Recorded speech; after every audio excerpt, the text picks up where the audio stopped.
Racontez-nous, ça a été une course vraiment épique, partie à 130 km de l'arrivée, incroyable. Ouais, mais moi, parti à 180 km d'arrivée ou 190, je crois. Je me suis retrouvé dans l'échappée du jour. On a été un peu déçus, l'équipe comme je disais, de Kuurne-Bruxelles-Kuurne.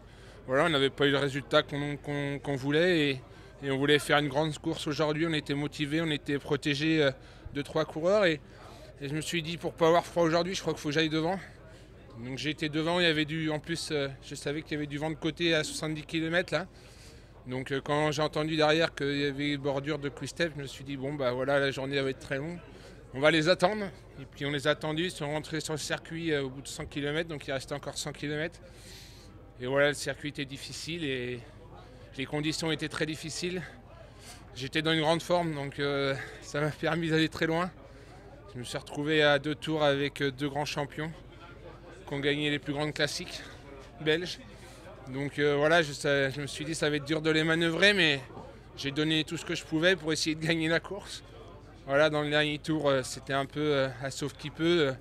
Voilà, ils m'ont attaqué un par un et voilà, la première attaque, j'ai réussi à y répondre sur Philippe Gilbert, mais la deuxième, j'ai pas pu, je suis resté à 10 secondes longtemps et voilà, et après les derniers kilomètres, c'était un peu à tout donner pour pas perdre cette journée. Ça m'aurait vraiment embêté de me faire rattraper. Donc voilà, mais je suis vraiment satisfait. J'avais vraiment une grande forme aujourd'hui, mais je l'ai depuis un petit moment.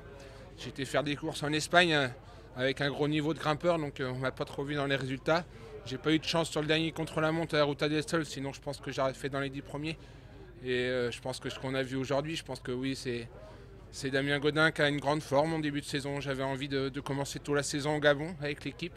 Je suis revenu dans l'équipage Jean-René où j'ai fait mes meilleurs résultats sur les classiques en 2013. Donc je sais que si je revenais là, on pouvait revivre ces moments-là. Et aujourd'hui, à l'époque, c'était avec Sébastien Turgot qu'on faisait des grands numéros. Et aujourd'hui, j'ai retrouvé un mec, je pense, qui a des grandes qualités. Adrien Petit qui fait 4 derrière moi. Et je pense qu'on va se faire plaisir durant un mois sur les classiques. Vous avez un peu perdu la motivation chez AG2R. Qu'est-ce qui fait que vous avez retrouvé cette grinta? La motivation, non, faut pas. Voilà, G2R, c'est une grande équipe, c'est une des meilleures équipes françaises. Ils m'ont permis de faire le Tour de France, j'ai vécu plein de belles choses avec la G2R. Mais voilà, aujourd'hui, c'est une carrière et voilà, j'ai fait 3 ans dans le World Tour avec la G2R, mais j'ai fait les plus grandes courses et je marchais très fort. Mais voilà, on avait des grands leaders, comme aujourd'hui, eux, ils ont avec Nazen. Voilà, que là, je suis un peu plus libre et la liberté, mais voilà, il ne faut pas dire que j'étais malheureux là-bas. J'étais très content. Vincent Lavenu m'a payé pendant 3 ans et j'ai fait des belles classiques. J'ai pas eu de chance trop chez eux, j'avais pas trop de chance sur les classiques. J'ai eu des problèmes mécaniques, j'ai crevé.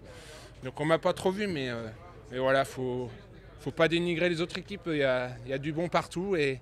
Mais là, c'est vrai, je suis revenu un peu dans la famille, c'est à côté de la maison. J'ai mon frère qui travaille dans l'équipe.